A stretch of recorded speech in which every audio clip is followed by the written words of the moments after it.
с надеждой, с радостью, с любовью. Скоро-скоро Новый год. В коррекционной школе уже царит волшебная атмосфера. Поздравить детей с предстоящим праздником приехали Дед Мороз со Снегурочкой. Привезли подарки. Правда, чтобы получить маленький презент от доброго волшебника, по традиции нужно прочитать стишок.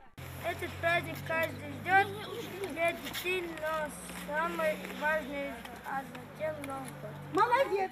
А дальше практическая часть акции. Здесь каждый желающий может попробовать изготовить какое-нибудь изделие на гончарном круге. Ну а новичкам все объяснит и покажет мастер по гончарному делу. Аппарат. Вот.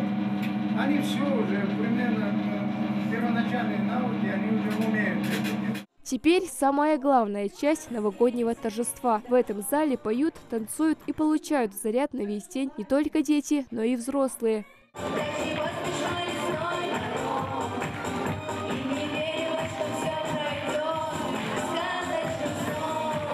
Радостные улыбки, восторженные и горящие глаза маленьких зрителей, которые с огромным интересом наблюдают за происходящим на сцене. Подарить особенным детям настоящее новогоднее чудо приехали и воспитанники Дома народного творчества.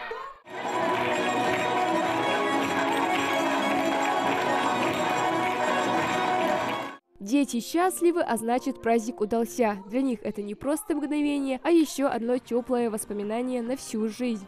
Нам дали подарки, мы сказали это стих. Нам очень красиво понравилось Новым годом. Нам Снегурочка и Дед Мороз приехали и подарки дали. А ты расписала стихотворение какое-нибудь? Да, стих читаю. Мне дали подарок. Спасибо.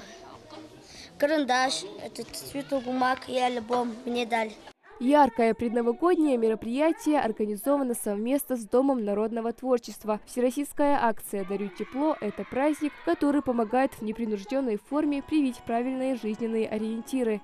Это в преддверии Нового года является первым мероприятием, которое действительно очень сильно и очень продуктивно заряжает наших детей хорошим настроением.